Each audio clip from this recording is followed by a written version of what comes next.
అవుతున్నారు. మొన్న మీ అందరికీ భోజనం పెట్టాను. ఎందుకు పెట్టాను ఇప్పుడు అర్థం ఉంటుంది అందరికీ.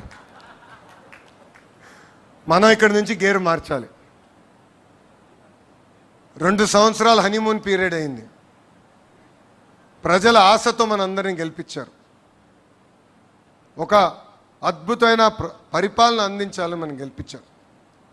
ఈరోజు ఎప్పుడు లేని విధంగా సుపరిపాలన మనం అందిస్తున్నాం. లా అండ్ ఆర్డర్ ప్రాబ్లమ్స్ లేకుండా మనం చూస్తున్నాం. ప్రతిపక్ష పార్టీకి చెందిన నాయకులు ధర్నా చేయాలంటే శాంతియుతంగా మీరు ధర్నాలు చేయొచ్చని కూడా వాళ్ళందరికీ పర్మిషన్ ఇస్తున్నాం. ఎక్కడ వాళ్ళని అడ్డుకోలేదు, ఎక్కడ వాళ్ళ గేటుకి మనం తాళగట్టట్లేదు. సుపరిపాలన అనేది మన ప్రభుత్వం ట్రేడ్ మార్క్. మనం ప్రతి ఎన్నికల్లో సైన్యంగా పనిచేయాలి. చిన్న ఎన్నికలైనా పెద్ద ఎన్నికలైనా మనం ఒకటే గుర్తుపెట్టుకోవాలి, ఇది మా తెలుగుదేశం, నా తెలుగుదేశం, నా బాధ్యత అని ప్రతి కార్యకర్త ఒక నినాదంతో వెళ్ళాలి. మనం ఒక పెద్ద కుటుంబం, చిన్న చిన్న సమస్యలు ఉండొచ్చు, 4 గోడల మధ్యన కూర్చుని మన సమస్యలు మనం పరిష్కరించుకోవాలి. నేను ఇప్పుడే చెప్పా, నమ్ముకున్న సిద్ధాంతం కోసం నేను కూడా పార్టీలో పోరాడా, ఇప్పుడు పోరాడుతూనే ఉన్నా. కానీ ఏనాడు బయటకు వచ్చి మాట్లాడు. నిర్ణయం తీసుకున్నది ఒకటే ఉంటుంది నా దగ్గర, జై తెలుగుదేశం, జై చంద్రబాబు అని. ఈ నినాదానికి ప్రతి కార్యకర్త కట్టుబడి ఉండాలని నేను కోరుతున్నా. గౌరవ అధ్యక్షులు ఇప్పుడే చెప్పినట్లు అహంకారం వీడాలి. మనం చూసాం గతంలో 151 స్థానాలు 11 ఎట్లయిందని. ఇది మనందరం గమనించాల్సిన అవసరం ఉంది. ప్రజల దగ్గరికి వెళ్ళాలి, ప్రజలతో మమ్మక్యం అవ్వాలి, వాళ్ళ సమస్యలు పరిష్కరించే దిశగా మనందరం కష్టపడాలని ఇక్కడ వేదిక మీద ఉన్న పెద్దలకి, వేదిక మీద ఉన్న నాయకులకి, రాష్ట్ర వ్యాప్తంగా ఉన్న కార్యకర్తలందరికీ నేను పిలిపిస్తున్నా. ప్రభుత్వ కొనసాగింపు అనేది చాలా చాలా అవసరం. మనం చూస్తున్నాం, ఒక గుజరాత్, ఒక ఒరిస్సా లాంటి రాష్ట్రాలు ఈరోజు ఏ స్థాయికి వచ్చినాయో అందరూ ఒక్కసారి ఆలోచించాలి. 1983లో తెలుగుదేశం పార్టీని అన్న ఎన్టీఆర్ అధికారంలోకి తీసుకొచ్చారు. ఆయన పార్టీని 1982లో స్థాపించారు.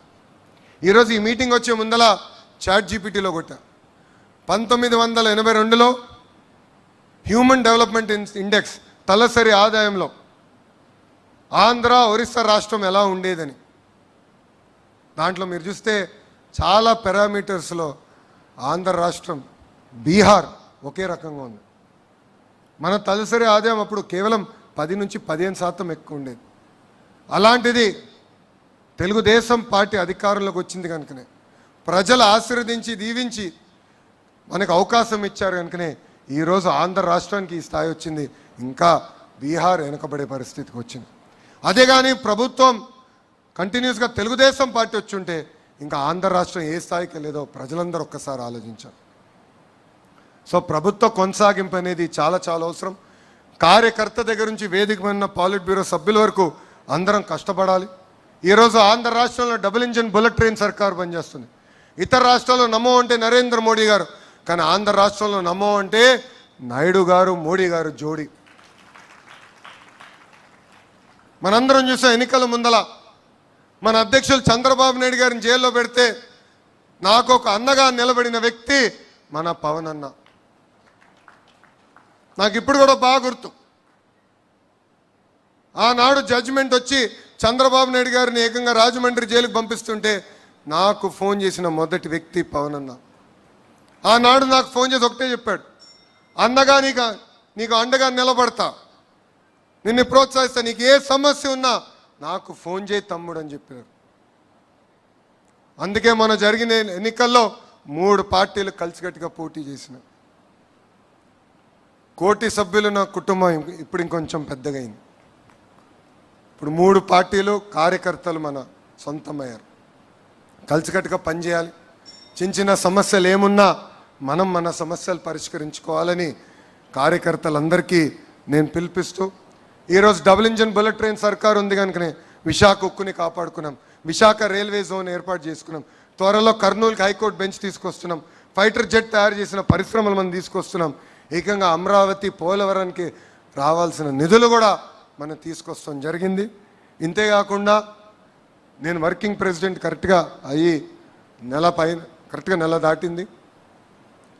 అటు తెలంగాణ అండమాన్లో ఉన్న తెలుగుదేశం పార్టీని కూడా బలోపేతం చేయాల్సిన బాధ్యత నా పైన ఇప్పుడు ఉంది. తప్పనిసరిగా నాయకుల్ని కార్యకర్తలను కలుస్తా.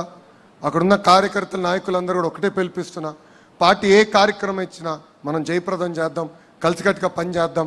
గ్రామ స్థాయి నుంచి మళ్ళీ తెలుగుదేశం పార్టీ కలిసికట్టుగా పూర్వ వైభవం తీసుకొద్దామని వాళ్ళందరికీ సభాముఖంగా నేను హామీ ఇస్తూ, నాకు ఇంత అద్భుతమైన అవకాశం ఇచ్చిన మీ అందరికీ పేరు పేరున నా హృదయపూర్వక ధన్యవాదాలు తెలుపుకుంటూ మీ అందరి దగ్గర నుంచి సెలవు తీసుకుంటున్నా. జోహార్ అన్న ఎన్టీఆర్, జోహార్ అన్న ఎన్టీఆర్. చంద్రబాబు నాయుడు గారి నాయకత్వం, చంద్రబాబు నాయుడు గారి నాయకత్వం. జై తెలుగుదేశం, జై తెలుగుదేశం, జై హింద్. అందరికీ నమస్కారం.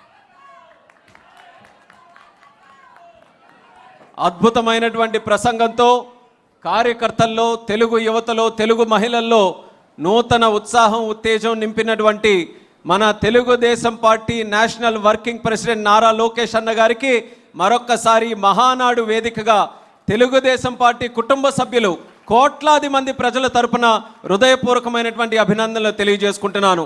మన పుట్టుక స్త్రీ, ప్రకృతి స్త్రీ.